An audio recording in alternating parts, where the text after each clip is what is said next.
The Galactic Military Academy's registration system had never failed before. In 3,000 cycles of operation, it had processed millions of cadets from hundreds of species without a single error. That perfect record ended the day Gracie Williams walked through the wrong door. She had meant to attend Advanced Tactical Theory, a course designed for support species, the engineers, medics, and strategists who kept the galaxy's peacekeeping forces running. Instead, she found herself in Predator Combat Training, an elite program reserved exclusively for the galaxy's apex hunters.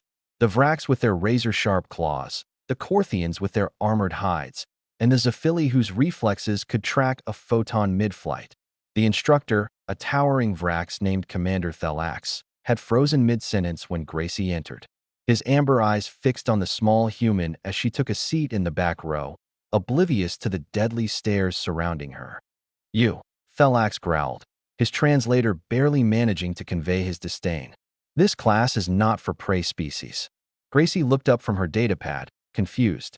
The door said Combat Training, Level 5. "That's what's on my schedule." A ripple of laughter, predatory, mocking, rolled through the amphitheater. A Corthian cadet in the front row bared his serrated teeth. "Little human, you don't even have natural weapons.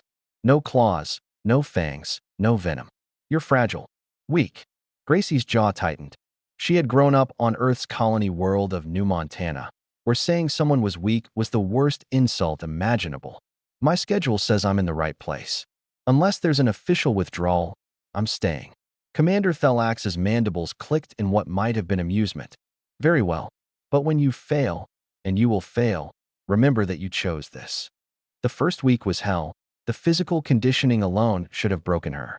While Vrax cadets bounded through obstacle courses with predatory grace and Corthians smashed through barriers with brute strength, Gracie had to find alternative routes.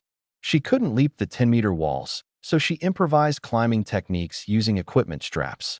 She couldn't shatter reinforced doors, so she learned to hack the electronic locks in seconds. Emmanuel Torres, another human who actually belonged in a parallel engineering course, noticed her struggling after a particularly brutal session.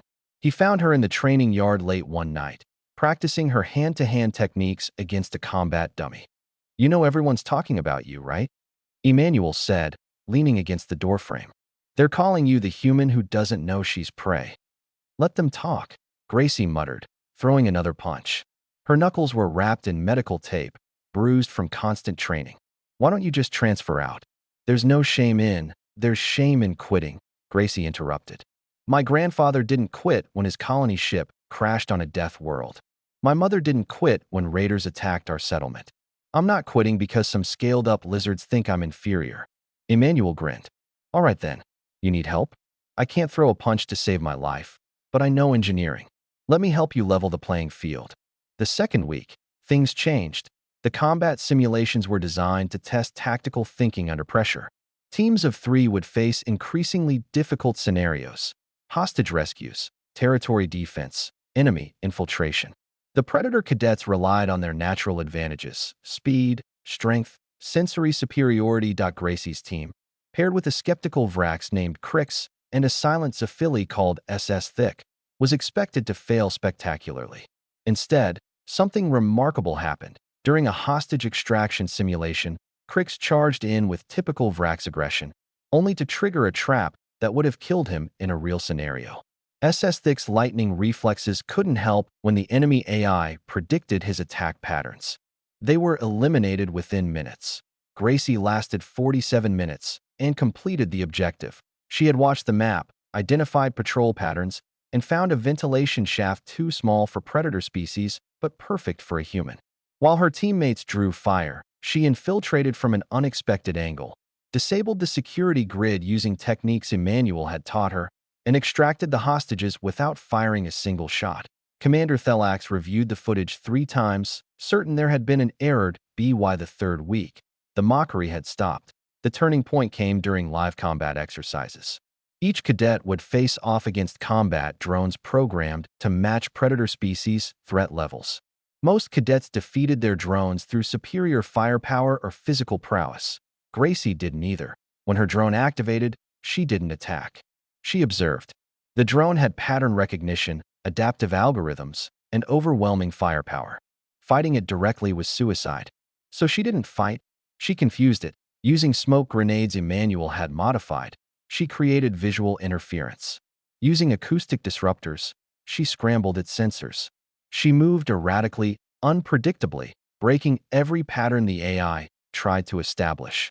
When the drone overheated from constant recalibration, she disabled it with an electromagnetic pulse device she'd assembled from spare parts.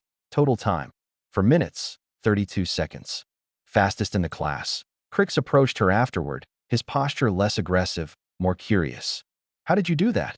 You have no enhanced senses, no combat instincts.